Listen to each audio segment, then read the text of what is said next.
Hello, my friends. It's a beautiful start to the week here in South Alabama. Hope it's as nice where you are. We're already starting to have some spring-like temperatures these days, although I'm going to miss that good sleeping at night that comes in the winter from sleeping under my quilt.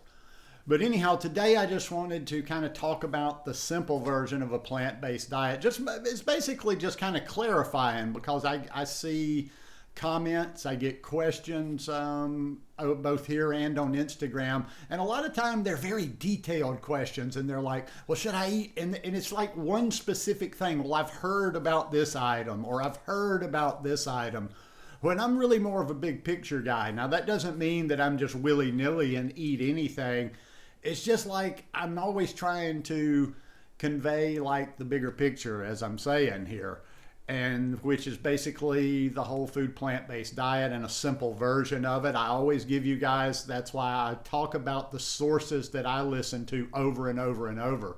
Because once again, my channel never has been, I'm not trying to convince anybody of anything. I always try to watch my language. I'm not like saying, you should eat this, you should eat that. I'm always saying, this is what I do, this is what I think, this is what I do for myself, and just let people draw their own conclusions. But I keep it rather simple, and if you will check out the sources that I'm constantly recommending, you will see a simple version of this instead of following.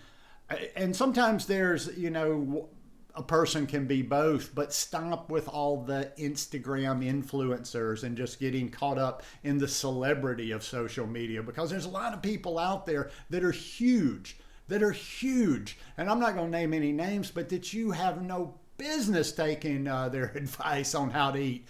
But they got maybe hundreds of thousands of followers, maybe they got 1 million, and people just, glam onto that. And it's not just about food. People take these influencers these days as gods or something. But now there are some that I guess could kind of cross the line from being an influencer, but they are great sources of information. And if you listen to, like Simon Hill, for instance, like I listen to The Proof with Simon Hill, I'm always waiting to see what episode comes out. Now, he's not always talking about like strictly whole food plant-based diet from, of subjects that I'm interested in, but I have listened to all these people. Dr. Bolsowitz comes on there regularly.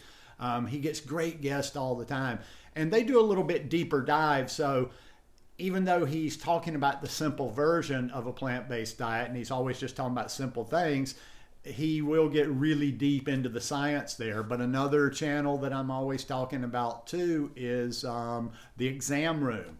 And that they have Dr. Neil Bernard is on there regularly. He's on there at least once or twice a month. Dr. Bolsowitz is on there at least once a month.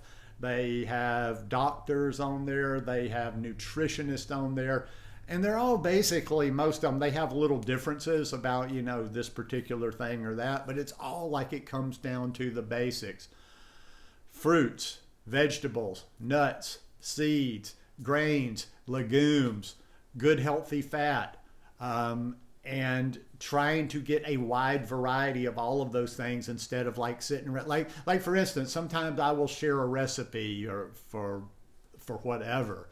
And from time to time, there'll be an ingredient. I think one time I used some liquid smoke in a recipe. And I may have put like 2 or 3 drops of liquid smoke in a recipe. And you would have had somebody thinking I was like consuming battery acid.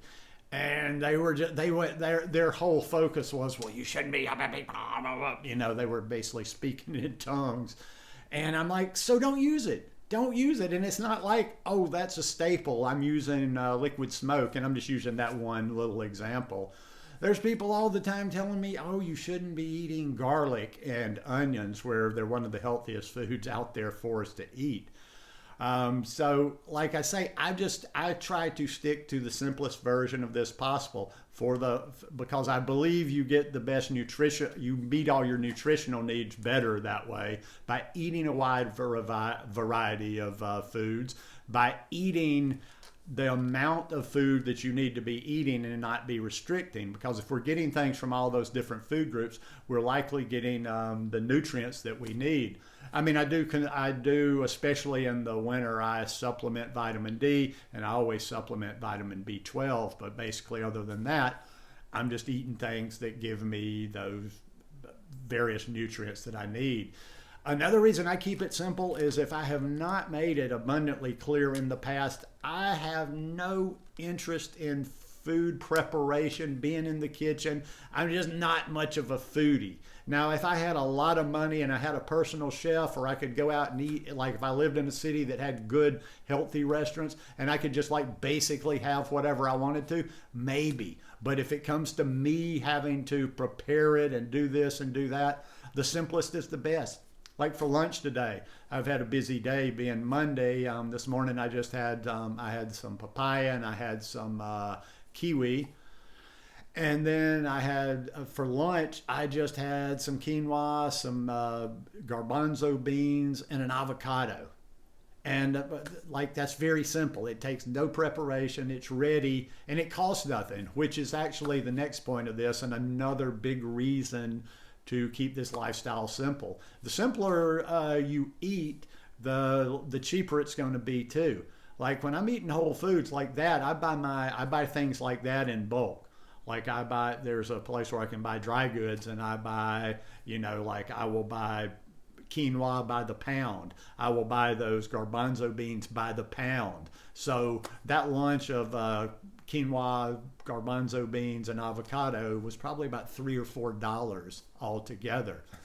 And I do this, and the same thing comes to sauces and like trying to. When you get too deep into the flavor of it, listen. Everybody wants some flavor. I'm not suggesting you eat bland food, but sometimes back to Instagram again. When you start checking out some of the food that people share, you start just kind of roughly adding things up, and you're like, well, that's quite expensive.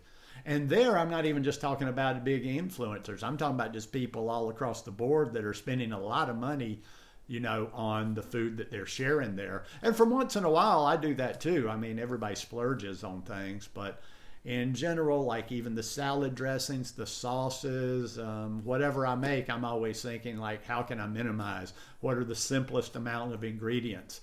Because the salad dressings, price-wise, they can get away from you. You start putting, if it calls for like 7, 8, 9 different things, you start getting, I got 2 or 3 ingredients in there that are kind of expensive, and you can end up having a little small salad dressing that costs more than your whole salad, which is packed with a whole bunch of nutritious stuff. So like I say, that I don't ever get into the particulars of like, okay, well, what about this? And I heard this. Oh my God, that's the next thing too. If you would stop hearing and stop chasing everything that comes out about food, like every time somebody comes out, and people are trying just to be contrarian these days, taking a hard take on things or a different take on things gets a lot of views. It attracts people, just going against the grain. But I don't know. I just don't go like that. I think I've found just keeping this thing as simple as possible to be the only way that I'm able to do this. It just wouldn't work if it was any more complicated for me. So I would just recommend, and also too, if you go out there and look at people that have been doing this lifestyle for a long time, it's people that are just plugging away. It's not exciting. It's not that super exciting food that you generally see that makes the top of, the search pages on Instagram and wherever, but it's just regular food every day, good nutrition. Because to be quite honest, a lot of the restrictive stuff, a lot of the fancy stuff, flash in the pan. In 12 years of eating like this, I've seen them come and I've seen them go, and I've seen some big names come and go, and usually I can sit back and I can be like, well, yeah, I know exactly why that happened. So keep your lifestyle simple, keep your eating simple, keep your kitchen simple. But once again, I'll finish with this. I do realize we have different personalities, and sometimes people were foodies. I wasn't a big foodie. I was not a big kitchen person before I started eating a whole food plant-based diet. So there's no harm in that. I'm just saying, don't sacrifice your nutrition for the taste, and don't get too caught up in the preparation and whatever. And don't get caught up in every single little food. Like, I think sometimes like people think, I'm eating good, good, good, good, good, but I eat this one thing, and you've heard from somebody that that's terrible and it's going to sabotage everything. So, moral of the story, keep it simple. Anyhow, hope you guys enjoyed this video today. If you like it, please give me a thumbs up. Have a beautiful week, and I'll see you here again in a day or so. Peace.